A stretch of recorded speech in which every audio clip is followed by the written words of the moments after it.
Hare Krishna. So welcome once again. And today is the session number 15 of our course. Today we will study chapters 6 and 7. And then in 2 sessions more, we will finish the second canto and start the third canto. So let me start with the chapter 7. That's chapter 6, right? The 6 and 7 we will read today. So this chapter is called Puruṣa-sūkta Confirmed. And very soon we will understand why it receives this title. You know, what is Puruṣa-sūkta and why it's confirmed, right? Very soon we will find out. So being present inside each universe, like as Garbhodakashai Vishnu and Kshirodakashai Vishnu, the Lord is the foundation upon the whole material creation rests, right? Everything rests on the Lord. So everything is created and maintained by the energy of the Lord. So the Lord is thus called the Virāṭ-puruṣa, or the enjoyer of the cosmic manifestation, because everything is generated from his energy, and ultimately everything exists to satisfy him, right? Everything is for the Lord. So because the universal form, or the Virāṭ-puruṣa, is described as a form of the Lord, so the terms Virāta-rupa and Virāṭ-puruṣa, or universal form, they are used more or less interchangeably, right? The meaning is more or less the same. So in the first chapter, it was mentioned that Lord Brahma, he meditated in the universal form, right? In the Virāta-rupa, to remember how to create the universe. And we also studied that there are two processes of creation, right? The primary creation that is performed by Lord Mahavishnu, and then the secondary creation that is performed by Lord Brahma. So the universal form, it exists even before the creation of the universe. The universal form is created as part of the primary creation that is done by Mahavishnu. So even before Brahma comes from the lotus flower, even before Brahma is born, the universal form is already there, right? So it's an interesting point. So this universal form is like an idea or a concept. It's like a concept or a model that guides the creation of Brahma, and the creation of the whole universe. So in the first chapter is described how Brahma meditates on this universal form, and by meditating on this universal form, he obtained all the necessary knowledge to recreate the universe the way it was before, right? So that's the first slide here, chapter 2.6. So and then at the end of the 15th chapter, Lord Brahma, he started a new description of the universal form, right? First chapter, he explained the universal form. Then 5th chapter, he's explaining again the universal form, right? And this second description of the universal form continues here on chapter 6. And this universal form that he's describing now on chapters 5 and 6 is this Virāta-rupa, or Virāṭ-puruṣa, that he saw in his meditation. From which he created the universe, right? So the 6th chapter is called Puruṣa-sūkta Confirmed, because the description that Lord Brahma gives here is similar to the description offered in the Puruṣa-sūkta section of the Rig Veda. So it corroborates the Rig Veda. That's why this chapter is called Puruṣa-sūkta Confirmed. It's confirming something that is also explained in the Rig Veda. So we can see that although both the first and the 6th chapter, they describe the universal form, actually these are two different descriptions. In the first chapter describes the universal form that the yogis, they meditate upon, right? And the 6th chapter, it describes the universal form that Brahma saw in his meditation, the universal form that serves as a blueprint for the creation of the universe. So like I said, these are two different things. So at the end of the 15th chapter, uh, Brahma describes that the Virāṭ-rupa, it has thousands of legs and arms and mouths and heads and so on. The Brahmanas represent his mouth, the Kshatriya his arms, the Vaishyas his thighs, the Shudras his legs, right? The lower planetary systems, they are situated in his legs, the middle planetary systems in his navel, the high planetary systems in his chest, and Satyaloka on the top of the head, right? So this we studied already. So now he continues this description on chapter 6, right? So the Virāṭ-rupa, right? So Brahma, he describes that the mouth of the Virāṭ-rupa is the generating center of the voice, right? So we can speak because the Lord created the mouth of the Virāṭ-rupa. That's the center of all voices of everyone in the universe. So thanks to that, we have a voice. The skin and the 6 other layers of his bodies are the generating centers of the Vedic mantras. He describes that his tongue produces all the different types of foods that can be eaten and offered in sacrifice. So devotees who like prasada, they can thank the Lord for this part of the creation. So the nostrils, they are the center of breathing. His acts of smelling, right, generate the Asvini Kumara demigods, who are the celestial physicians, and also all kinds of medicinal herbs that can cure diseases. And his breathing produces different kinds of fragrances. So you see, everything that exists, that we experience in the world, was created as an idea in this part of the creation by the Lord himself. So the eyes are like the sun and are the generating centers of all kinds of forms and sources of light. His ears hear from all sides and are receptacles of all the Vedas. And his sense of hearing is the source of all kinds of sounds. The surface of his body is the origin of all auspicious opportunities. His skin is the generating center of the sense of Taush, and the place for performing all kinds of sacrifice. The hairs on his body are the cause of all vegetation. The hairs on his head and face are reservoirs of the clouds, and his nails are the breeding ground of electricity, stones, and metals. So this is the description that we have in the verses. And also the Lord's arms are the source of the great demigods and the leaders who protect the general mass, right? So it goes like this. So in this way, this description that Lord Brahma gives, it helps us to realize how the Lord is the origin of our powers and abilities, and that everything should be used in his service because everything comes from him, right?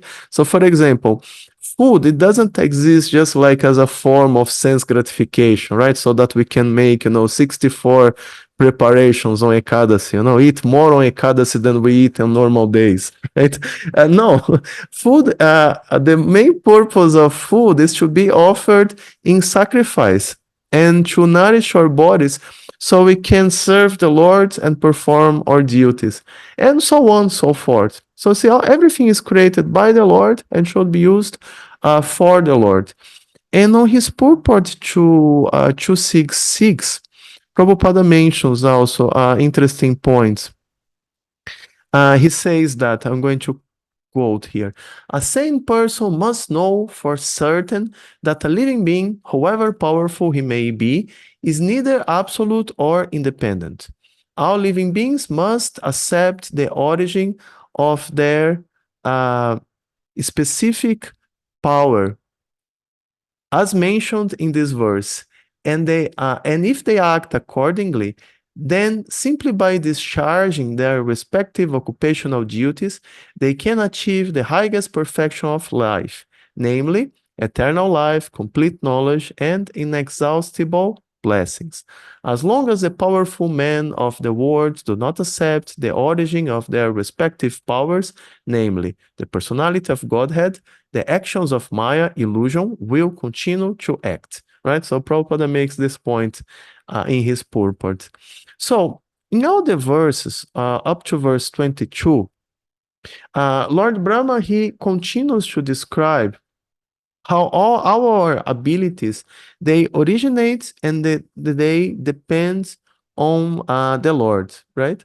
So this helps us to see everything from the right perspective, right? From the proper perspective, because like we can only see because of the Lord. We can only cure some disease using some herb or other medicine thanks to the Lord, and so on, right? So everything is connected with the Lord.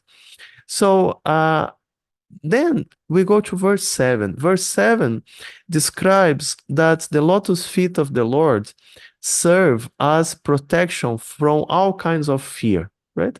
And in his purport, Prabhupada makes the point that dependence on the lotus feet of the Lord is called how? It's called what? Pure devotional service, right? So this is the only process that can give us protection from all kinds of fear, this process of taking shelter on the lotus feet of the Lord. And then the description continues, right? It's mentioned the genitals of the Virāṭ-puruṣa that are the origin of the liquids and the functions of procreation, including water, semen, progeny, rains, and the Prajapatis who populate the universe. So everything comes from there. So they are also the source of sexual pleasure, which can in this way also be seen in connection with the Lord. And then in the purport for this verse, Prabhupada makes a series of points about the place of sex life in Krishna consciousness. And that's, of course, a point that is often misunderstood. Right? So, okay, I just made like 4 points here based on the explanation of Prabhupada. 4 central points. So point A is that sex life should not be encouraged more than necessary, right? Okay, 1 point. B, we should beget children with full responsibility for spiritual values. C, we must adopt family planning with reference to the context of spiritual values and not otherwise. So we should plan our family according to what is going to be more favorable for our spiritual practice and for society and so on. And D, one should not beget more children than he can properly take care of. Okay, this point most people will agree. But family restriction by use of contraceptives, and then this is quote from Prabhupada, is the grossest type of material contamination, so quite heavy. Instead, one should do family planning by controlling his sexual impulses, right? Because if one restricts his sex life, then of course there is no difficulty in doing family planning. So anyway, I'm just the messenger, okay? I'm just repeating the points that Prabhupada makes in his purport. We can just think about it. So anyway, continuing the description of the Virāṭ-puruṣa. Envy, misfortune, death, and hell, they also come from the Virāṭ-puruṣa, from the Virata-rupa, but from a less prominent part of his body, the rectum, right? And similarly, frustration, ignorance, and immorality, they come also from the Virata-rupa, but from the back of the Lord. And on the other hand, religious principles, truths, transcendental knowledge, they come from the consciousness of the Lord. And then from his veins, the great rivers and rivulets, they come, and his bones are, and on his bones are staked the great mountains. Right? The great mountains, they find support in the bones of the Virata-rupa. And then on verse 11, there is a kind of like difficult, like a cryptic description. It's mentioned there that the belly of the Lord is the resting place for the materially annihilated living entities.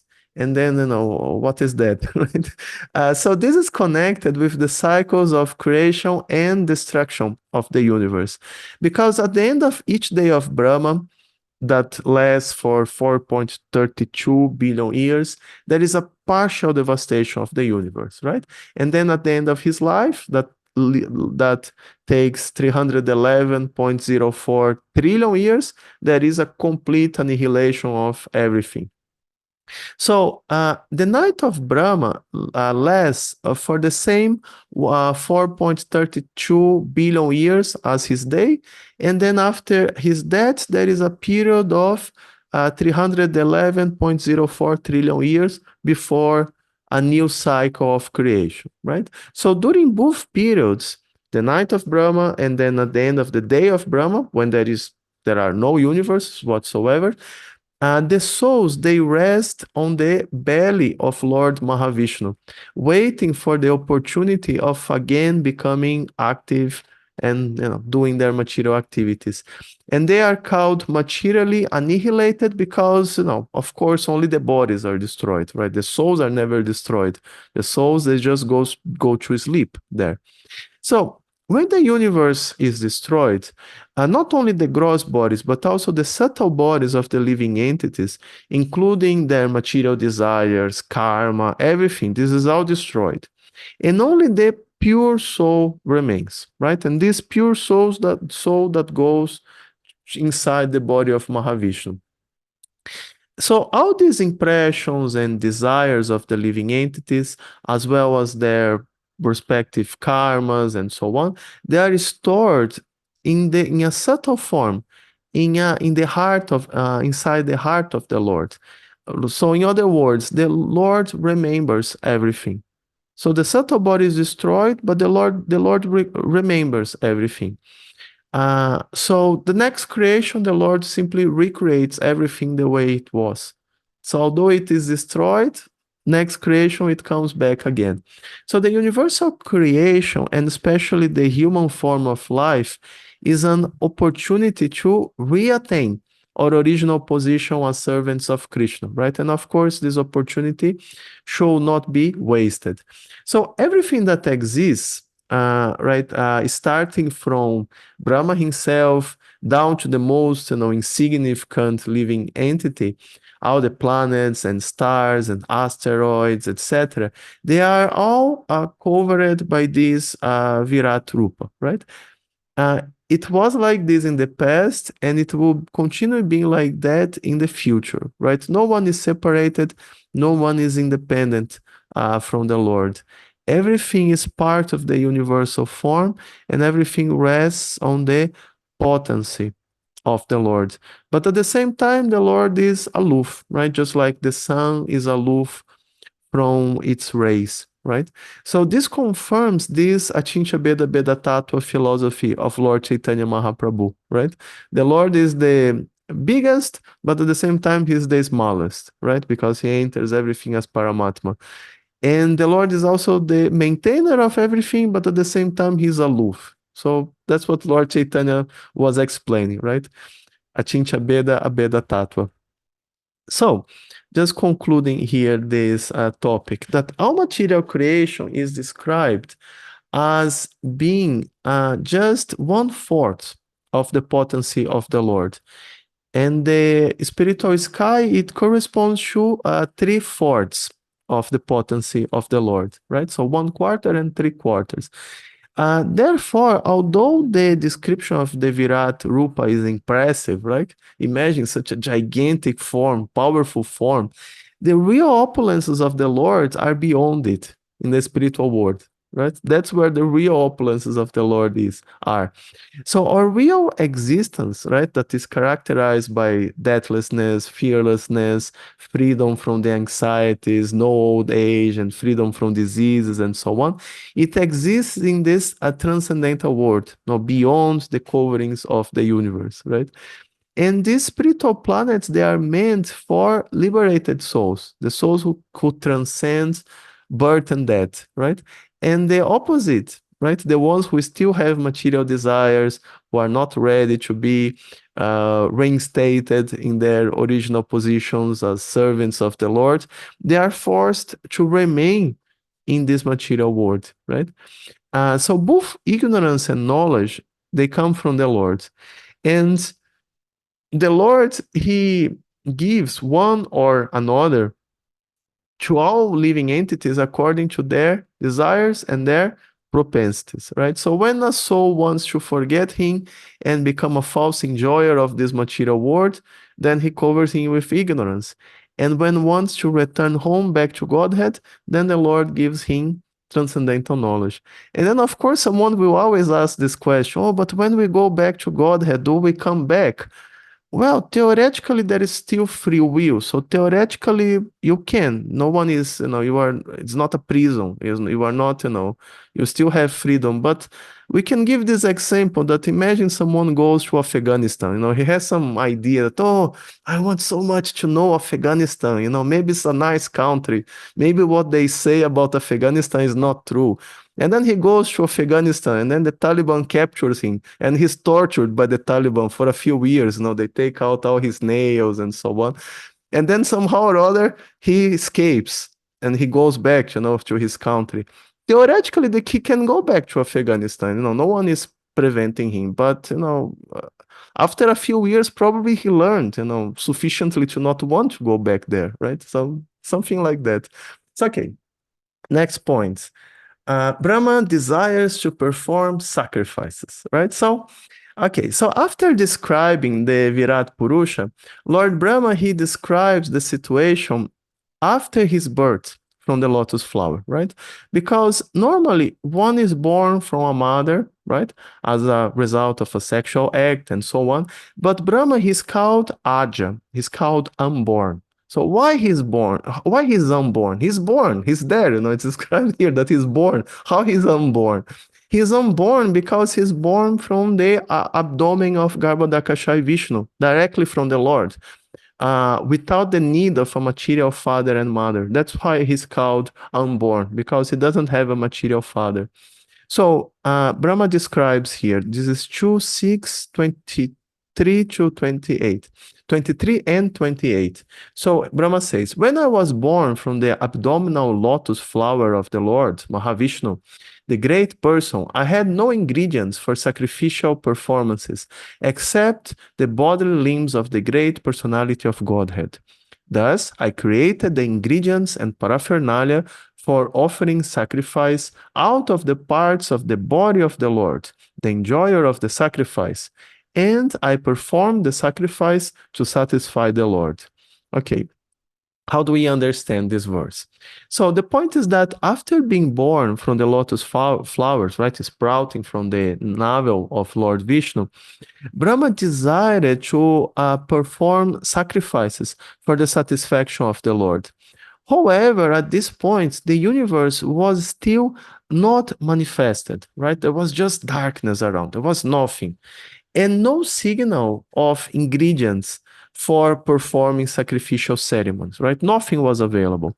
So Brahma, he had the desire of performing sacrifices, but perform sacrifice with what? There was nothing there. So Brahma was perplexed what to do. So Brahma, in this situation, Brahma received inspiration from within to perform austerities and thus become capable of acquiring the different ingredients to perform sacrifices. And this process reflects the initial steps of creation, right? Like right in the beginning of creation, right in the beginning of his day, when Brahma created his mental sons, Marichi, Atri, and so on, as well as the first material planets and other aspects of the universe, right? And then he engaged these mental sons in the performance of sacrifice. So that's what happened here. That is really, really beginning of creation, beginning of the universe. So in the Bhagavatamrita is narrated how in Brahmaloka there is a constant performance of elaborate sacrifices for the pleasure of the Lord. And this practice started right at the beginning of the universe, right? With these original sacrifices that were organized by Brahma. So it started here, right in the beginning of the day. So all the material elements that are necessary to produce these sacrificial ingredients, they had to be obtained from the Lord, because there was nothing apart from the Lord and his energies at this stage, right? So Prabhupada mentions this in his purport to verse 23. He says that, thus Brahma created even the sacrificial ingredients out of the bodily limbs of Garbhodakashayi Vishnu, which means that the cosmic order was created by Brahma himself. Also, nothing is created out of nothing, but everything is created from the person of the Lord. So, what is the meaning here? So, the point is that to perform sacrifice, one has to possess different types of ingredients, right? Flowers, leaves, straw, utensils, grains, ghee, honey, gold, art, water. So many items are necessary to perform a yagya. And so these are the items that can be sacrificed for the satisfaction of the Lord, right? Then we can do a beautiful fire ceremony. However, at this stage, Brahma, he didn't possess anything. So everything was coming from the Lord, and therefore nothing was his property, right? So he was not the owner of everything. So this is actually the same situation that we are all in. So we perform different sacrifices using the things that are obtained, from the Lord, right? And these things are actually the property of the Lord. These are not my property, right? Who is the owner of the ghee? Did I make the ghee? I'm not a cow to make ghee, right? To produce ghee. This comes from the Lord. It's the Lord's energy, so it's not mine. So we do different sacrifices that are obtained from the energy of the Lord, and that are thus the property of the Lord. And there is here another quote from Prabhupada. He explains that, quote, the impersonalists, they argue that there is no use of worshiping the Lord when everything is nothing but the Lord himself. The personalist, however, worships the Lord out of a great sense of gratitude, utilizing the ingredients born out of the bodily limbs of the Lord. So the fruits and flowers are available from the body of the art, and yet Mother Art is worshipped by the sensible devotee with ingredients born from the art. Similarly, Mother Ganges is worshipped by the water of the Ganges, and yet the worshipper enjoys the results of such worship. So interesting point, right? And then worship of the Lord is also performed by the ingredients born from the bodily limbs of the Lord. And yet, the worshipper, who is himself a part of the Lord, achieves the result of devotional service to the Lord, while the impersonalist wrongly concludes that he is the Lord himself. While the impersonalist wrongly concludes that he is the Lord himself, the personalist, out of a great gratitude, worships the Lord in devotional service, knowing perfectly well that nothing is different from the Lord. The devotee, therefore, endeavors to apply everything in the service of the Lord, because he knows that everything is a property of the Lord and that no one can claim anything as one's own. Right? So that's the end of the quote. So a materialist, he thinks that he sacrificed his possession in sacrifice, like, oh, I'm giving so much to the Lord, right? But a devotee, he understands that in reality, he doesn't possess anything. So he just tries to use the energy of the Lord in his service. So he offers foods, different types of paraphernalia, words, his thoughts, and ultimately his life in the service of the Lord. That's the idea of a devotee, right? He doesn't have the idea that, oh, I'm giving so much, I'm maintaining the Lord. No, he understands that the Lord is the owner of everything. So Prabhupada, he mentions in his purport that, again, quote, human life is thus made successful by pleasing Narayana and getting entrance into the direct association of Narayana in the spiritual kingdom of Vaikuntha, right? Unquote. So, okay, verse 29, Brahma's mentions, he says that, my dear son, and then here he's speaking to Narada Muni. So he says, my dear son, therefore your 9 brothers who are the masters of living creatures, perform the sacrifice with proper rituals to satisfy both the manifested and non-manifested personalities. So the 9 brothers mentioned here appear to be Marichi, Atri, Angira, Pulasthya, Pulaha, Krato, Brigu, Vashista, and Daksha. So these are the 9 mental sons of Brahma. They were created before Narada Muni. So they were engaged by Lord Brahma in performing these sacrifices at the beginning of creation, right, that are being discussed here. And they gradually gave birth to the different living beings who populated the universe. Because the sons who came later, Narada Muni and the 4 Kumaras, they didn't have any children. These first 9 sons that were responsible for populating the universe. So the manifested personalities are the different demigods, right? And the non-manifested personalities, the word is Vyaktan. This unmanifested personality is the Lord. Why he's called unmanifest, Avyaktan? Because he doesn't have a material form. Everywhere in the scriptures that we see this word avyakta used in relationship to the Lord, unmanifest, it doesn't mean the Lord doesn't exist. It's just that he doesn't have a material form. That's all. So this process of sacrifice that was initiated by Lord Brahma, right, at the beginning of creation, he was continued by others throughout the ages with the goal of satisfying the Lord. And this includes the Manus, the great sages, the Pitas, the forefathers, right, the learned scholars, the Daityas, the human beings. They were all performing sacrifices during the history of the universe. And this started with Brahma. So, in the previous chapter, Narada, he made 5 questions. He asked 5 questions. 1, the symptoms of this manifest word. 2, what is the background of the word. 3, how the word is created. 4, how the word is maintained. And E, under whose control is all of this being done, right? So, these 5 questions, they were answered by Brahma in these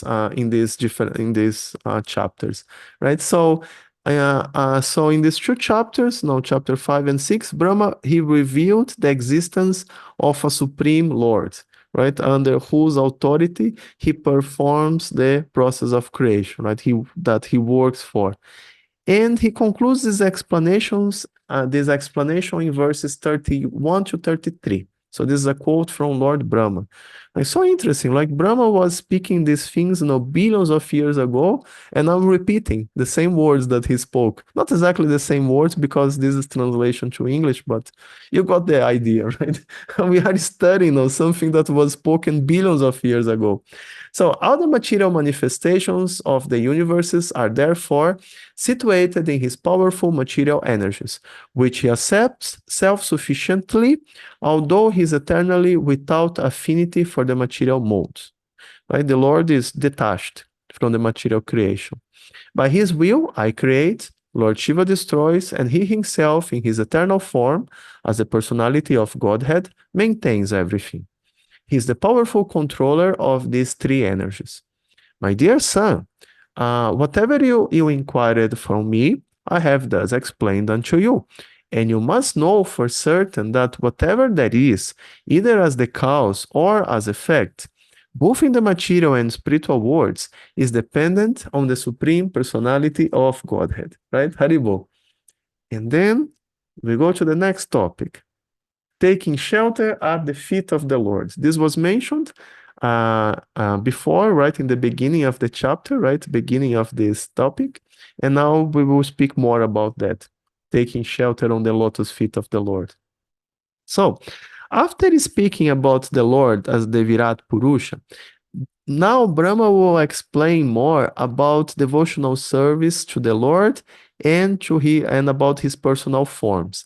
So he starts by revealing to Narada Muni about the source of his powers, right? So Brahma is going to explain about from where his powers come.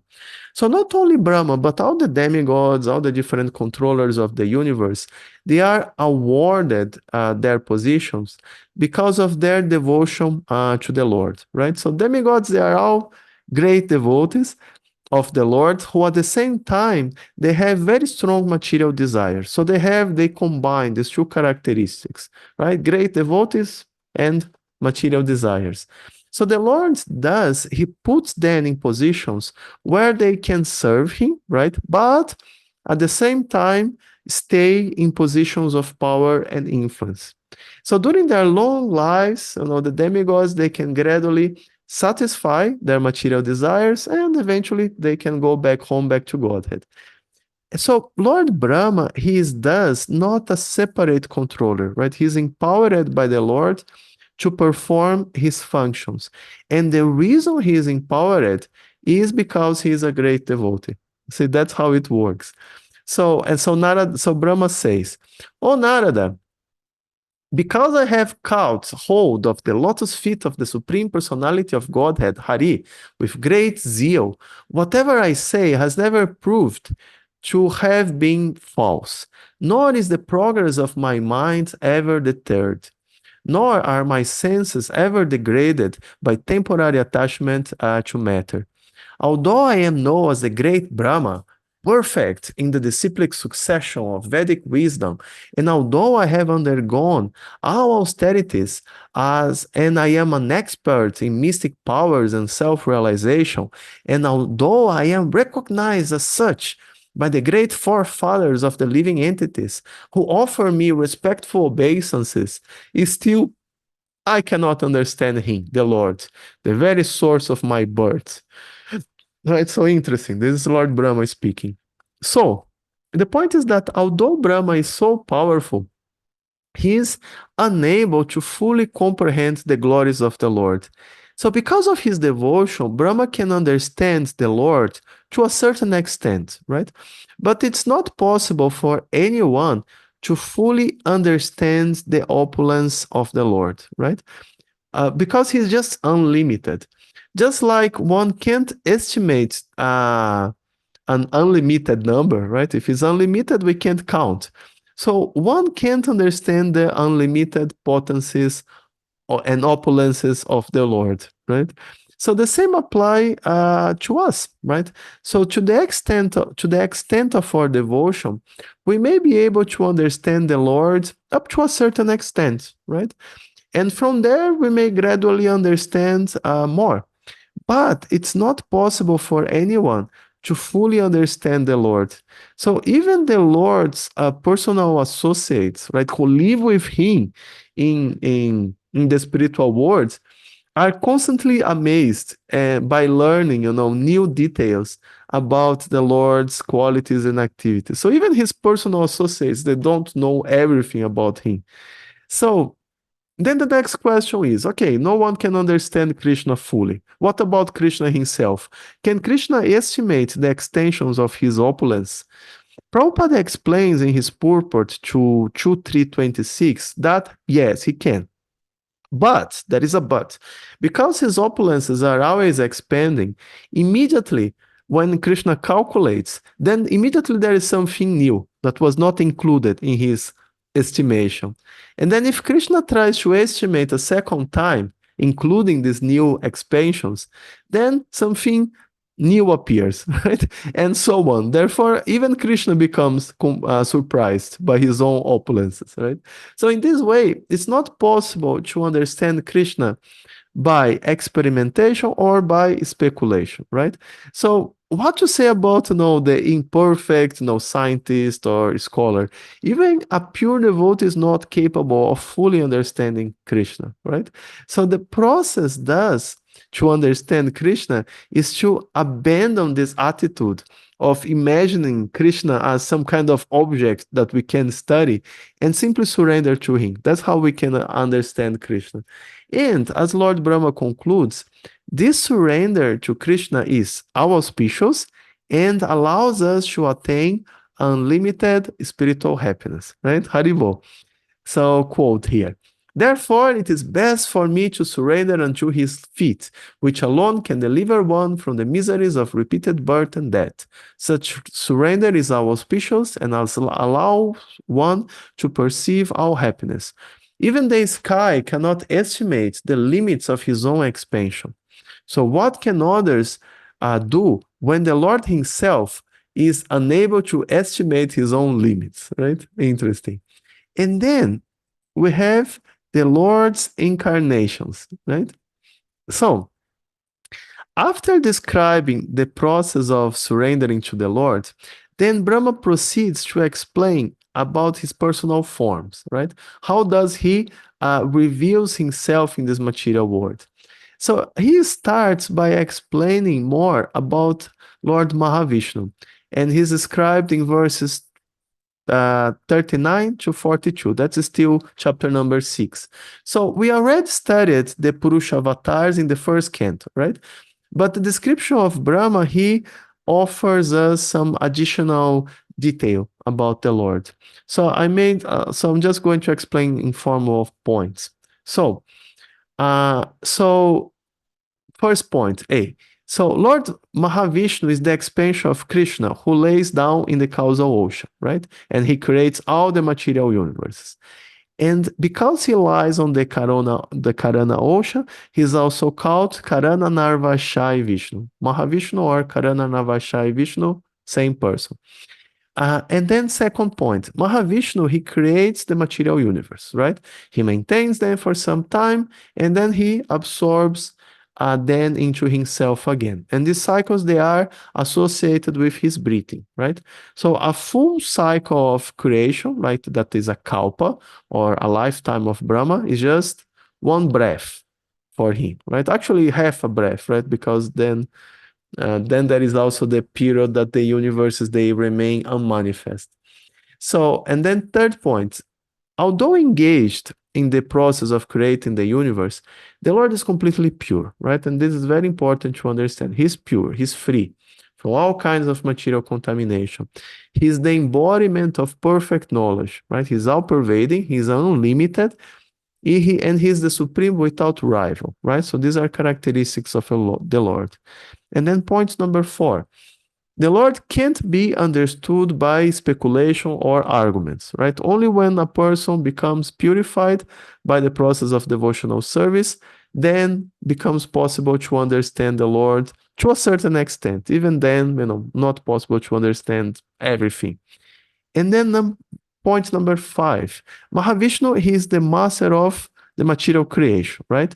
And this includes everything. This includes time, space, cause and effects, the mode of nature, material ego, like false ego, and of course, everything that comes later, right? Mind, senses, material elements, the universal form, all the living beings, everything. So also, Mahavishnu is the origin of Garbhodakashai Vishnu, right? Who enters into each universe and lies on the Garbhodaka ocean. And of course, Garbhodakashai Vishnu is the source of Kshirodakashai Vishnu. And then next point, 6, that the material creation is not permanent, right? It is a temporary exhibition of the material energy of the Lord. So just like, for example, take clay, right? Clay can be transformed into a vase. And then later it can be broken and dissolved back into clay. And then this same clay can be used again to make another vase.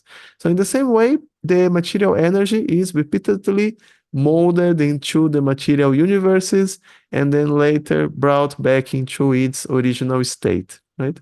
There is no transformation, but there is permutation. Prabhupada uses this word, permutation.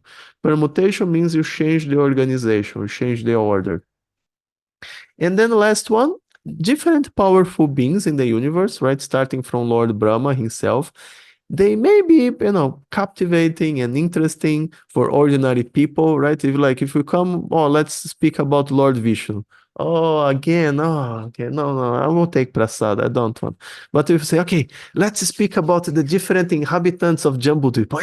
Yes, I always wanted to hear about that, right? So these different powerful beings in the universe, they are captivating for ordinary people.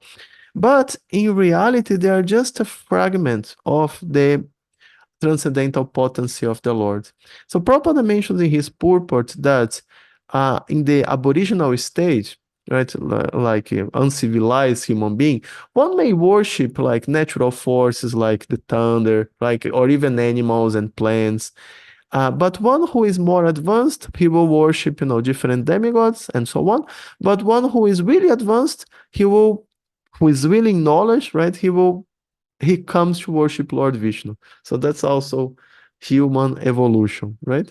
And then we have the scheduled incarnations with specific functions. And this is the next chapter, 7th chapter, right?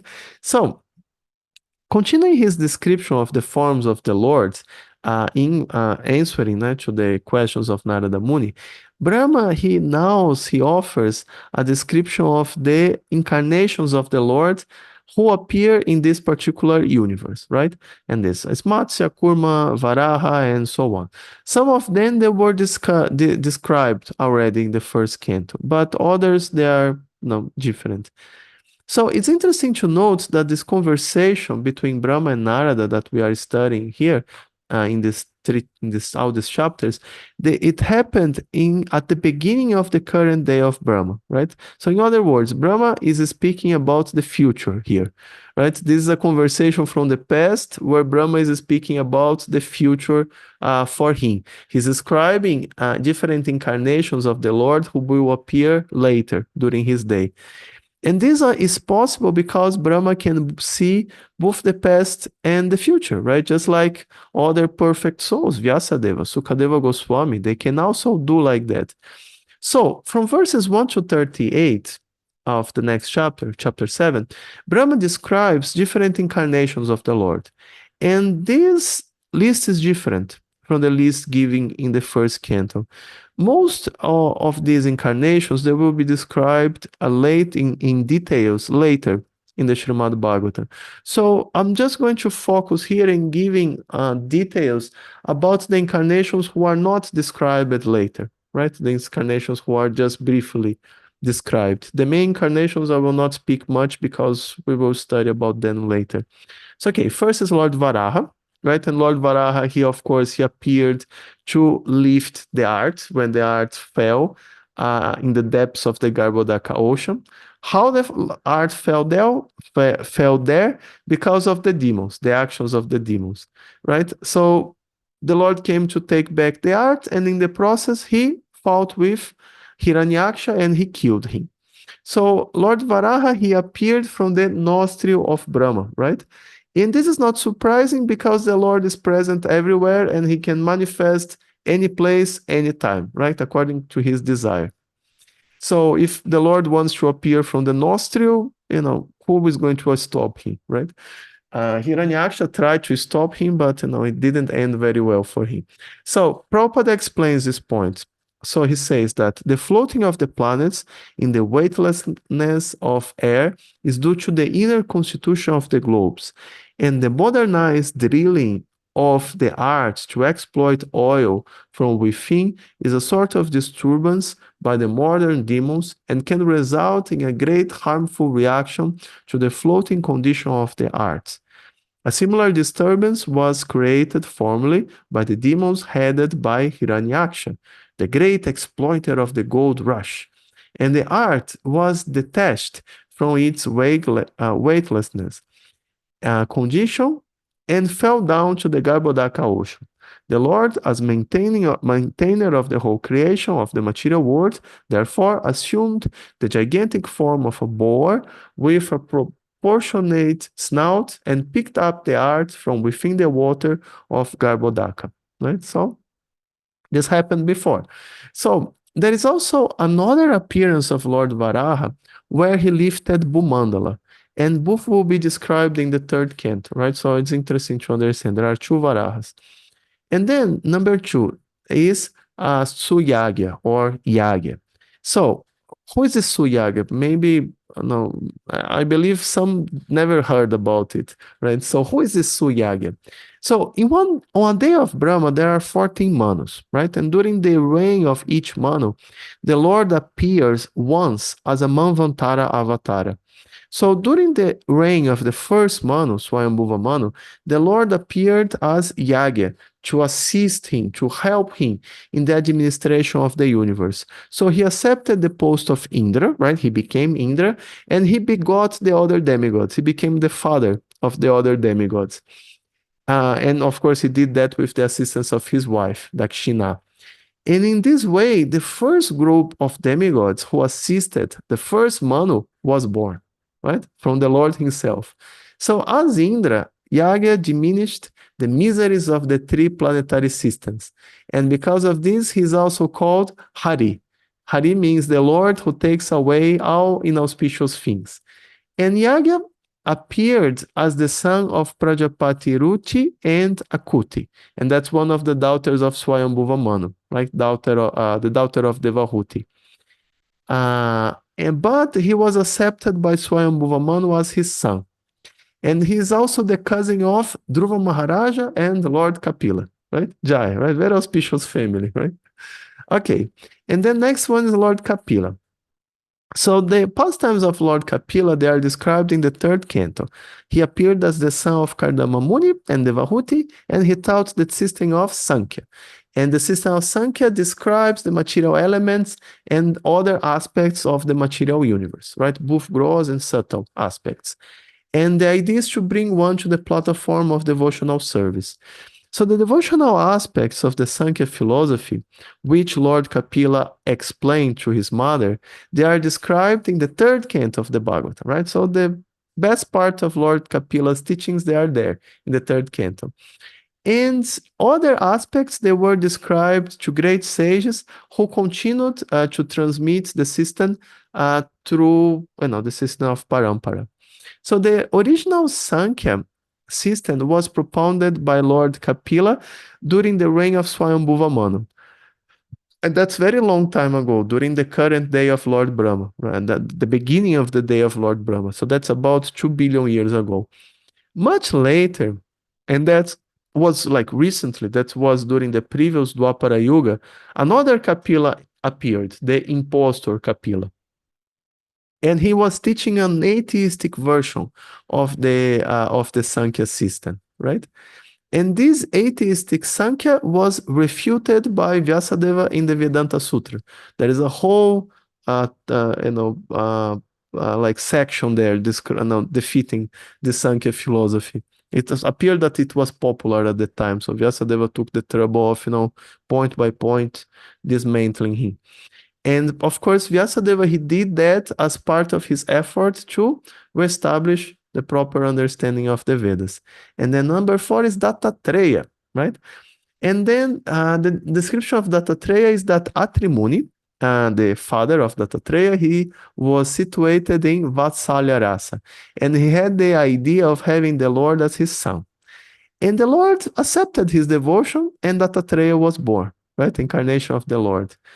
So on Bhagavatam 4.115, Prabhupada explains that Anasuya, the wife of Atri Muni, he gave birth to 3 famous sons, and that's Soma, Dattatreya, and Dhruvasa. Dattatreya was a partial representation of Lord Vishnu, Soma was a partial representation of Lord Brahma, and Dhruvasa was a partial representation of Lord Shiva. Then, on Srimad Bhagavatam 1.3.11, Prabhupada, he mentions a slight different account that comes from the Brahmananda Purana. He quotes from the Brahmananda Purana. And there it's mentioned that Anasuya, he prayed before the Lord, like Brahma, Vishnu, and Shiva, and she asked for the 3 of them to combine to become her son. This, however, this appears to be different, but actually doesn't contradict the other version, because in any case, Lord Vishnu, he includes the potencies of Brahma and Shiva. So anyway, Brahma and Shiva are there when Lord Vishnu comes as an incarnation.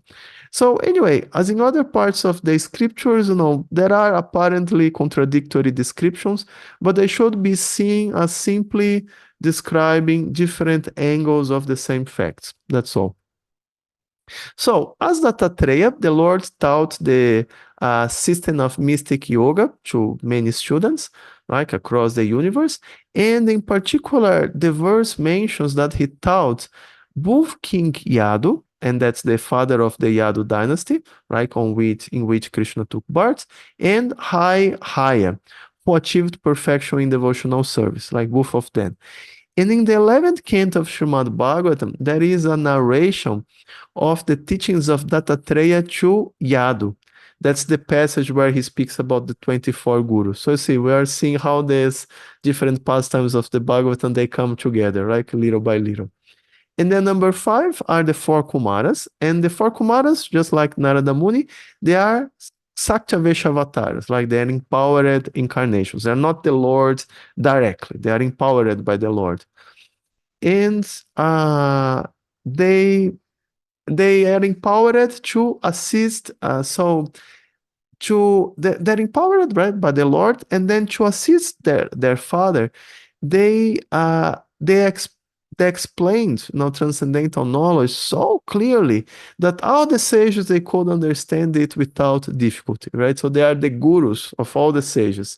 So the Kumaras, they live in Tapaloka. Tapaloka is the planetary system that is immediately below Brahmaloka. And there they practice mystic yoga.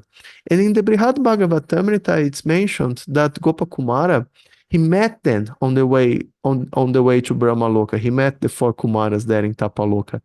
And also the 4 Kumaras, they had a very important part in the pastime, a very important role in the pastime of Jaya and Vijaya, cursing, right? The 4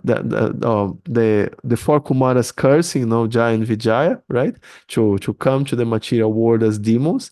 And of course, this led to the pastimes of the Lord, killing Hiranyaksha and Hiranyakashipu, then the Lord killing Ravana and Kumbhakarna, and then Sisupala and Dantavaka. So they have a very important role in all these pastimes. And then number 6 is Naranarayana Rishi. So the sage Narayana, he is considered an incarnation of Krishna, right? And Nara is he's an incarnation of Arjuna, right?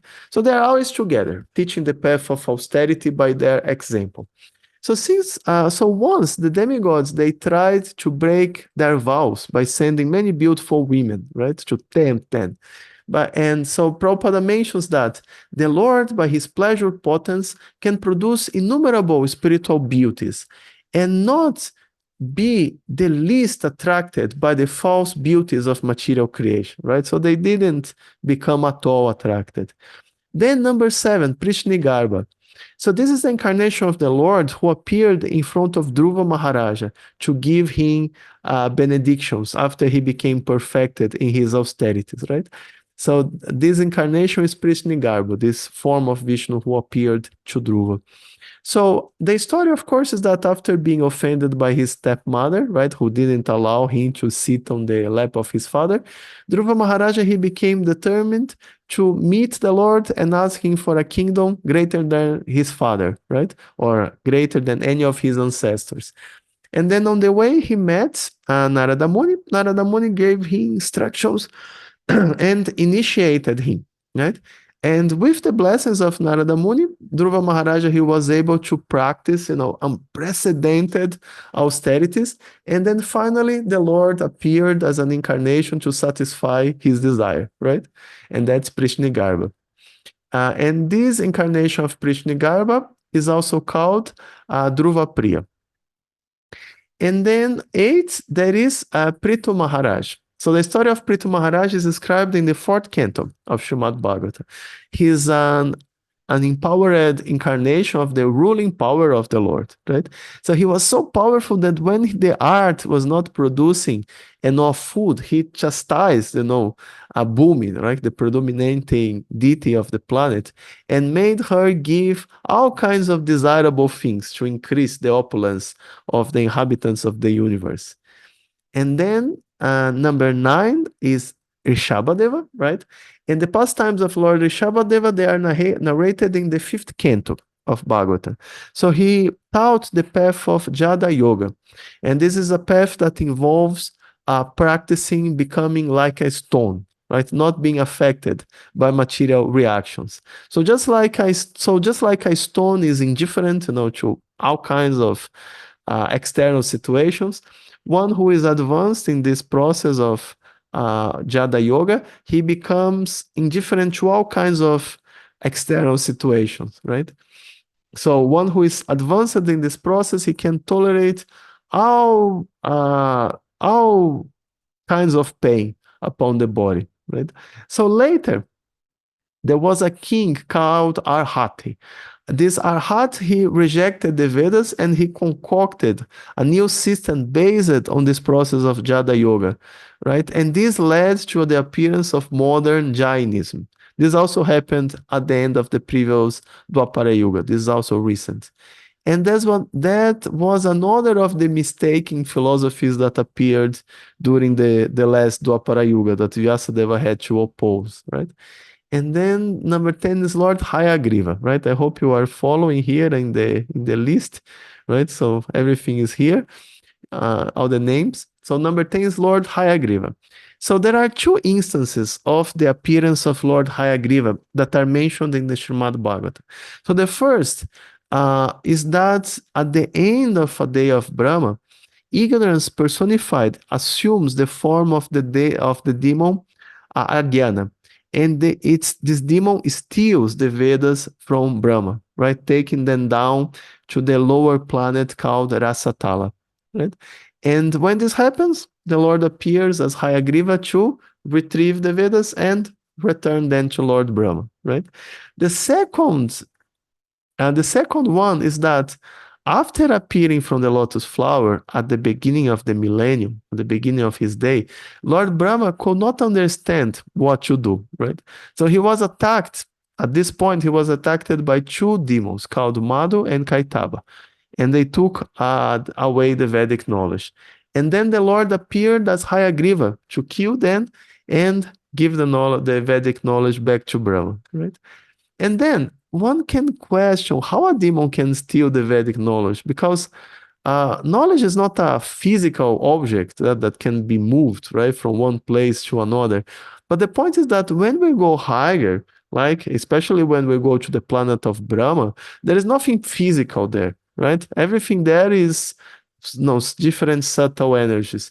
So when we take this into consideration, it's not difficult to imagine that a powerful subtle entity, right, could steal the Vedic knowledge from Brahma by making him forget it, right? So, and then when it happens, Lord Vishnu intervenes, he kills such demons, and he gives the Vedic knowledge back to Brahma.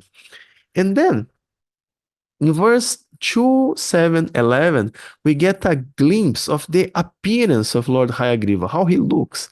and it's described that he is the personified sacrifice, his body's hue is golden, he's the personified Vedas, and the super soul of all demigods. So when he breathes, all the sweet sounds of the Vedic hymns comes from these nostrils, right? Jai. And then 11 is Matsya Avatara. And the Lord appeared as Matsya, right, the giant fish incarnation, at the end of the reign of Chakshusha Manu. Chakshusha Manu is the sixth Manu, before the current Manu. And he came to save King Satyavrata from the waters of devastation, and this is described in the 8th canto. So Satyavrata was a great pious ruler who later became the current Manu, the Vaisvata Manu, the 7th Manu. And during the same incident, Brahma became fearful of the waters of devastation.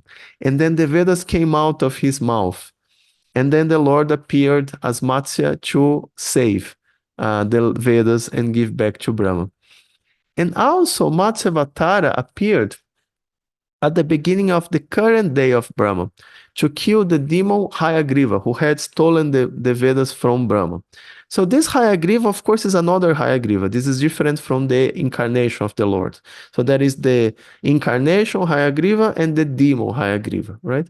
So we can see that there are two pastimes connected with the stealing of the Vedas. So sometimes the Vedas are stolen by the demon Agyana, and the Lord comes as Hayagriva to kill him.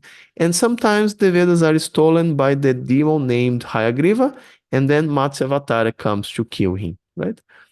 And then 12 is Lord Kurma. So during the pastime of the churning of the milk ocean by the demigods and the demons, right, to get the nectar, and this is narrated in the 8th canto, the Lord appeared as Kurma, right, the divine tortoise, just to save them. And he served as a support for the Mandara mountain that the demigods and the demons, they were using as a churning rod. turning rod, right? And Lord Kurma is also present at the bottom of the universe. He's sustaining the whole structure of Bhumandala, right? Of which the art is part. He's sustaining all the like gross part of the universe. So we may think it's strange that there can be an ocean of milk, somewhere in the universe, and that more than that, that this ocean can be churned to obtain, a type of nectar that can make one practically immortal. But as Prabhupada mentions, we just have to accept that there are many things about the universe that we just don't know, right? So the Vedas, they explain that the universe is composed of different dimensions, and these dimensions are in turn composed of different grades of matter, inhabited by different levels of beings, right? And they have different physical laws and so on. It's like, different dimensions. So from all these different dimensions, we have access to just one, right? The grossest one. So there are many different structures and levels of consciousness and levels of existence in the universe that we just can't imagine, right? It's just beyond us. And then number 13 is Nrsimhadeva, right? And described in the 7th canto. Then number 14 is Lord Hari. And this is connected with the pastime of the elephant Gajendra, beaten by the crocodile and surrendering to the Lord. And this is narrated in the 8th canto. So in this pastime, the Lord appeared on the back of Garuda, right? He used his chakra to cut the head of the crocodile and save Gajendra. And he also brought Gajendra back to Godhead. And the crocodile in this pastime, he was a Gandharva. In his past life, he was a Gandharva named Huhu, who had been cursed, right? And the elephant was Indrajumna in his past life. So this pastime, it happened in the 14th Manvantara. And this incarnation of the Lord who came to save Gajendra is called Hari.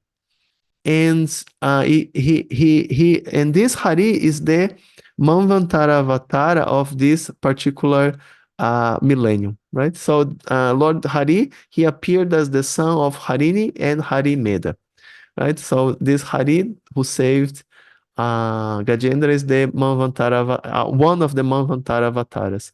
And then Vamanadeva, right? Vamanadeva, in this incarnation, he came as a Brahmana boy to beg from Bali Maharaja and deliver the three planetary systems back to the demigods, right? And this is also described in the 8th canto. Then number 16 is Hansa Avatara. And the story of this avatar is that once, right, at the beginning of the day of Brahma, the 4 Kumaras, they inquired to Lord Brahma about the supreme goal of the yoga system. However, at that time, Brahma, he was absorbed in the activities of creation, right? He was preparing to create the universe.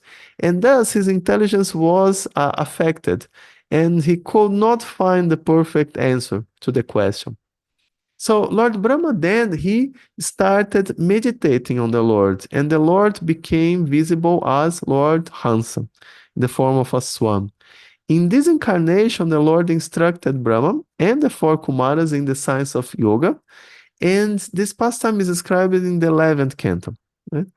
And as verse 19 of this chapter reveals, Lord Hansa also instructed Narada Muni in the science of devotional service, because he was very much pleased with the devotional attitude of Narada, right? And on Chaitanya Charitamrita, and that's Madhya Lila 9:225, Prabhupada lists Hansa as Paramatma. So this suggests that he's an incarnation of Kshirodakashayi Vishnu, right? And then number 17 are the Manvantara avatars. So the Lord appears as an incarnation during the reign of each Manu, right? So just like there are 14 Manus in one day of Brahma, there are also 14 Manvantara avatars, right? And each one is connected with one of the Manus. So the chronological order is 1, Yagya, 2, Vibhu, 3, Satyasena, 4, Hari, 5, Vaikunta, 6, Ajita, then Vamana, Sarvabhauma, Rishabha, Viswaksena, and then Dharmashetu, Sudama, and Yogeshwara, and Brihadbam. So these are the 14 incarnations. So in this incarnation, right, as a Manvantara Avatara, the Lord assists Manu in ruling over the demigods and the earthly king. Right? So Manu is so important that the Lord doesn't leave him alone. He comes to help him each time. And then Dhanvantari. So Lord Dhanvantari appears to deliver the pot of nectar at the end of the pastime of the churning of the milk ocean, and also to inaugurate the Vedic medical science, right? Ayurveda. And of course, this has the goal of helping people to live, maintain their health and maintain their peace of mind, and in this way, have, peace to practice the spiritual process. And this medical science is not only available on Earth, but also on other planets.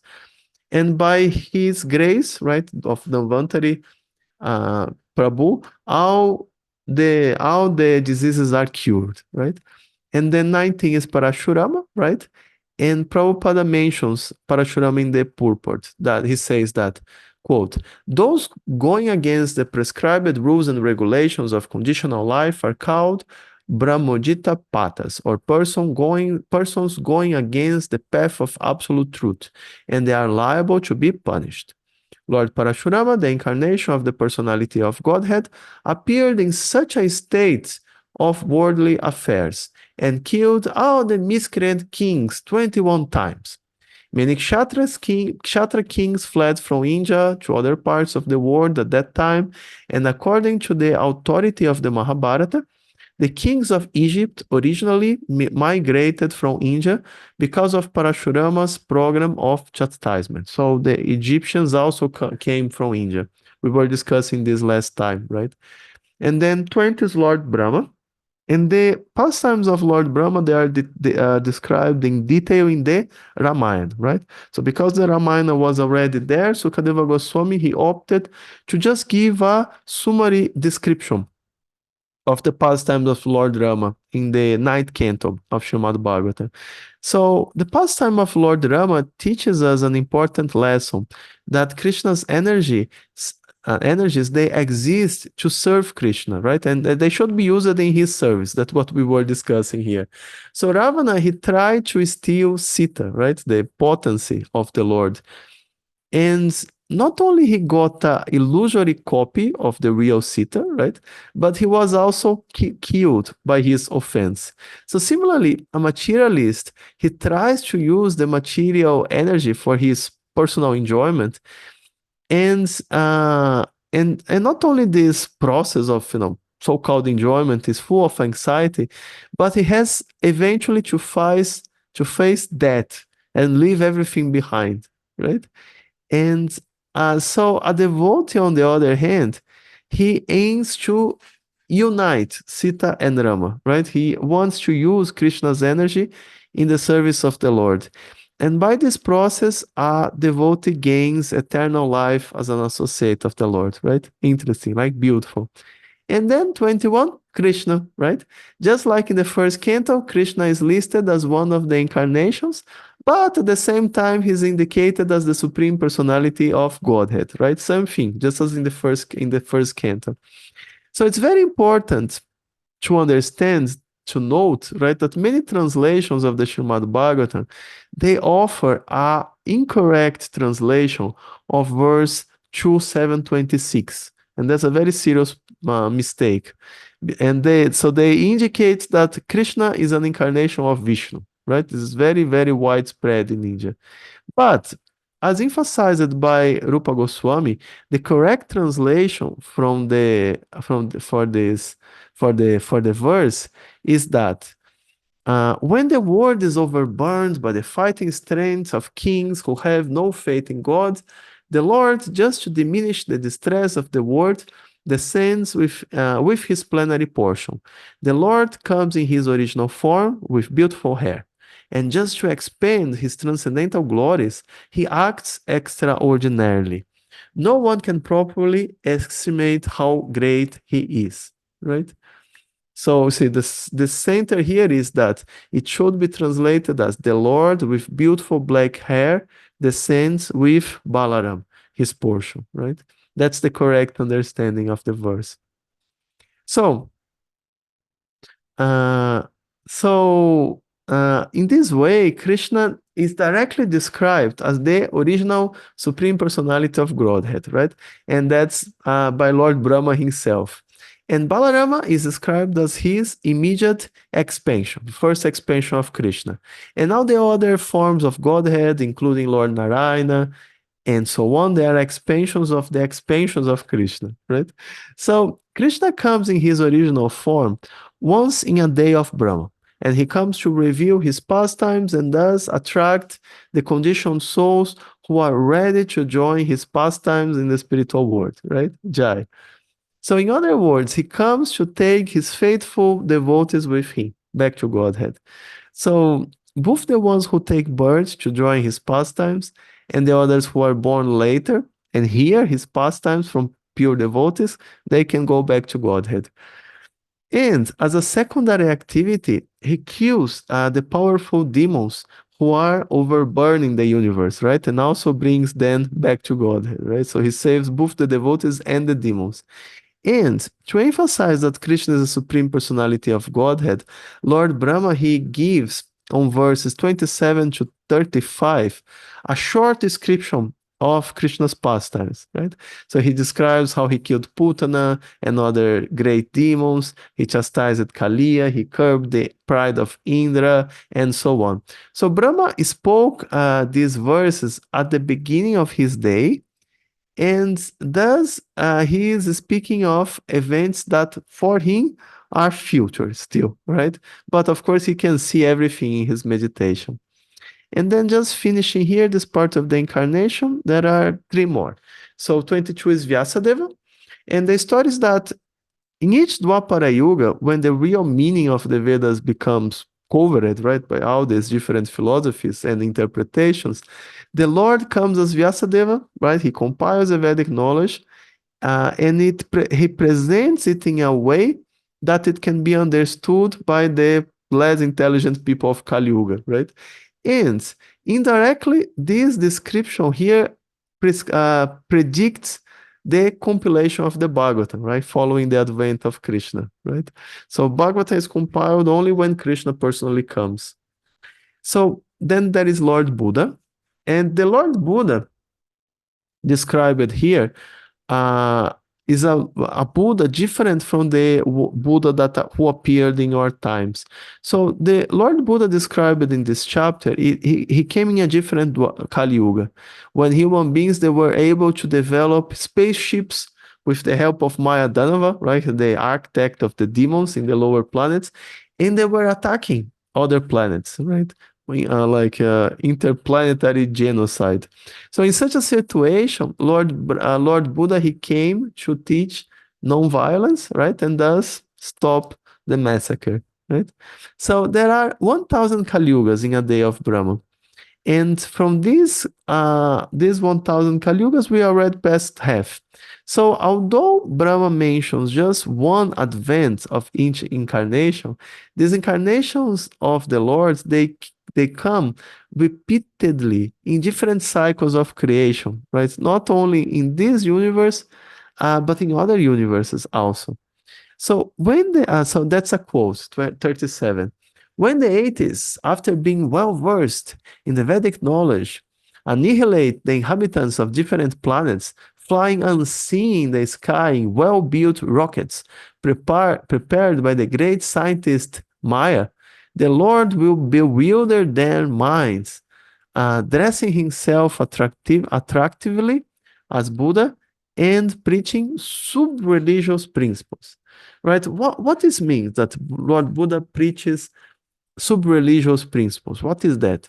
So it's said like that because he speaks mainly about non-violence and meditation, right? And he doesn't speak at all about God.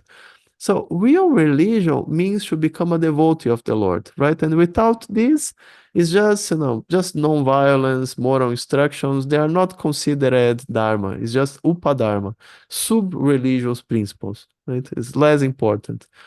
And then 24, Kalki, last one. So at the end of each Kali Yuga, Kalki comes to annihilate the rulers and sinful people, right? And prepare the planet for the start of a new Satya Yuga. And at this point, after 432,000 years of Kali Yuga, practically nothing is left from the religious principles taught in the Vedas. And human beings, they are almost indistinguishable from the animals. And then Kalki comes and he annihilates everyone, and creates the conditions for a new Satya Yuga, right? And the last topic for today, this is the slide about Krishna, right? About the incarnation of Krishna and Balaram that I was explaining. And this is the last one about there is no cause beyond the Lord. The Lord is supreme, right? So this is the conclusion of Brahma of his teachings to Narada Muni. So concluding his teachings to Narada Muni, Brahma, he makes the point that the Lord is the cause of all causes. And one may apply, material logic in trying to understand Krishna, but and he may ask that, if Krishna is the cause of everything that exists, then what is the cause of Krishna, right? But Brahma answers this question by saying that no, there is no cause beyond him, right? The process of finding the cause of different causes and so on, it ends when we reach Krishna, right? The Supreme, because there is nothing beyond him. So there is a quote here. At the beginning of creation, there are penance, myself, Brahma, and the Prajapatis, the great sages who generate. Then, during the maintenance of the creation, there are Lord Vishnu, the demigods with controlling powers, and the kings of different planets. But at the end, there is irreligion, and then Lord Shiva and the atheists full of anger. All of them are different representative manifestations of the energy of the supreme power, the Lord, right? This is Bhagavatam 2.7.39. And another topic. Although it may appear attractive, for souls captivated by the material energy, the cosmic manifestation is just a temporary show of that has the goal, right, of giving us a chance of liberation from Maya, right? Because the universe is created starting from Brahma, right? And the great sages, the different incarnations of the Lord, they appear to teach devotional service. However, when time passes and the souls, they become forgetful, they lose the opportunity, then Lord Brahma and his associates, Lord Shiva and his associates, they take care of the process of destruction of the universe, right? You don't want to serve Krishna, okay, then let's go to sleep, right? So quote here, Lord Brahma speaks. So he says, who can describe completely the prowess of Vishnu? Even the scientist who might have counted the particles of atoms of the universe cannot do so, because it is he only who in his form of Trivikrama moved his leg effortlessly beyond the topmost planet, Satya Yoga, up to the neutral stage of the three modes of material nature, and all were moved. Neither I nor the sages born before you know fully the omnipotent personality of Godhead. So what can others who are born after us know about him? Even the first incarnation of the Lord, namely Sesha, has not been able to reach the limit of such knowledge, although he is describing the qualities of the Lord with 1,000 faces, right? So, but anyone who is especially favored by the Lord, by the Supreme Lord, the personality of Godhead, due to unalloyed surrender unto the service of the Lord, can overcome the unsurmountable ocean of illusion and can understand the Lord. But those who are attached to his body, which is meant to be eaten at the end by dogs and rascals, and dogs and jackals, cannot do so, right? And that's Lord Brahma speaking. So, just explaining this point. Lord Sesha, he lives at the bottom of the universe, right? And he's absorbed in constantly describing the glories of the Lord. However, although he has glorified the Lord for billions and billions of years, right, with his millions of heads, still he can't find an end to them, to the glories of the Lord. So by the mercy of the Lord, even the most sinful persons, they can become liberated by surrendering to Krishna's devotees and following their footsteps, right? That's the point here. So the Lord is uncontaminated with material distinctions, right? He's the cause of all causes. He's pure, and the energy can't stand before him, right? Can't stay in the presence of the Lord. Only when we approach the Lord, then Maya automatically stops acting over us, right? And Lord Brahma states that. He says that, quote, in such a transcendental state, there is no need of artificial control of the mind, mental speculation, or meditation, as performed by the Gyanis and Yogis.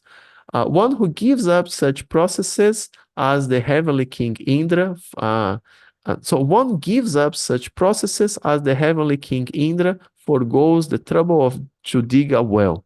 So the point here is that just like digging a well to get water may sound like really like ludicrous to Indra, right? Because he controls the rain, so he can just get as much water as he needs. Mental control or mystical perfections are automatically attained by a pure devotee who dedicates himself to the service of the Lord. So he doesn't need this to do these things. It's automatic. So at the end of his discourse, Brahma, he asks Narada to expand his explanation of devotional service, but in a manner that can be understood by the audience, right? Because this is the solution for our material conditioning. So just to finish, I will read this quote from Brahma. So, O Narada, the science of God, Srimad Bhagavatam, was spoken to me in summary by the Supreme Personality of Godhead, and was spoken as the accumulation of his diverse potencies. Please expand the science yourself. Please describe the science of Godhead with determination, and in a manner by which it may be quite possible for the human being to develop transcendental devotional service unto the personality of Godhead Hari, the supersoul of every living being, and the summum bonum source of all energies, right? And the Lord's activities in association with his different energies should be described, appreciated, and heard in accordance with the teachings of the Supreme Lord. If this is done regularly with devotion and respect, one is sure to get out of the illusory energy of the Lord. Jai. So, okay, so this is it for today. I will stop here. If there are any questions or comments, you can ask, right? Let me stop here the sharing. Hare Krishna. Hare Krishna. Hare Krishna. I Yes. have such a small maybe question.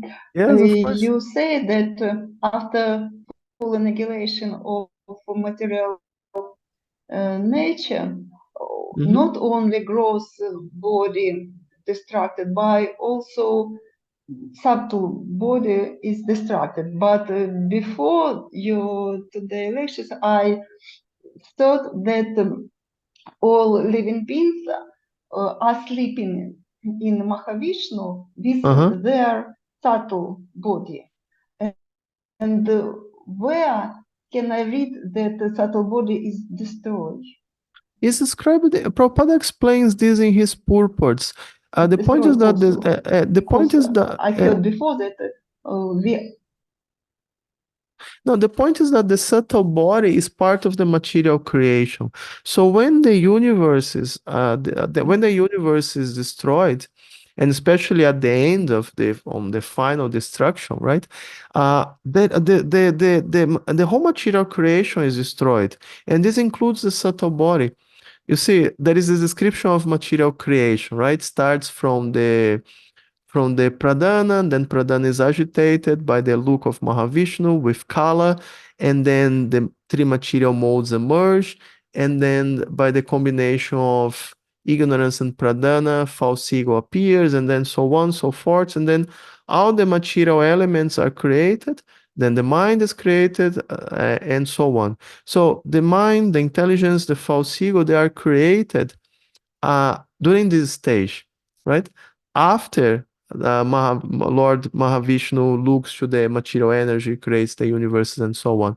So you see that these things they doesn't exist when the souls they are sleeping inside the body of Mahavishnu. That's why it said that it's they are destroyed at the end of the when the universe is destroyed, the subtle bodies are also destroyed, just the soul goes to Mahavishnu.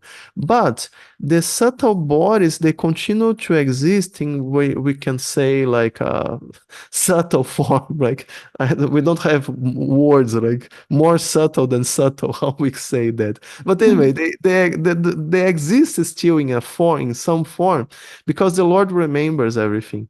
So when the universes are created again, the Lord again gives subtle bodies to the entities, so they can continue their activities. Thank you very much. Another point is that the material energy never touches the Lord. The Lord is always like completely away from the material energy, right? The Lord just looks in the direction of the material energy, and that's all. So the subtle body that is part of the material energy, it can't go with the soul inside the souls inside the body of the Lord. It's just not possible. So so it happens like this. Interesting, right? So Thank you many very much. details. And there are so many details in the Srimad Bhagavatam. And thanks to these explanations of Prabhupada, these purports of Prabhupada, we can understand all these details. And they are hidden in his purports. You need to be very attentive, and see, sometimes Prabhupada explains something in just one line. And then from this line you can find the rest of the information. You can have the complete picture. It's very interesting how deep are the purports of Prabhupada. Most of us, we don't pay so much attention, right, in his purports to get all these details. But when we start, really paying attention, we see, that my God, this is so deep. There is so much information here. There is no other book like this Bhagavatam that he wrote. Okay, so then, Thank you very anything much. more? Hare So, Krishna. Yes. Okay. So anything more? so we Yes. Yes. I'm listening. so we we travel with our subtle body from one life to another life for millions and billions years during one material creation, yes? And then Yeah. our Mhm. subtle body is destroyed. Yes, the subtle body exists during this 311 trillion years that the universe exists. And then at the end of this period, then everything is completely destroyed, and then we go to sleep in the body of Mahavishnu.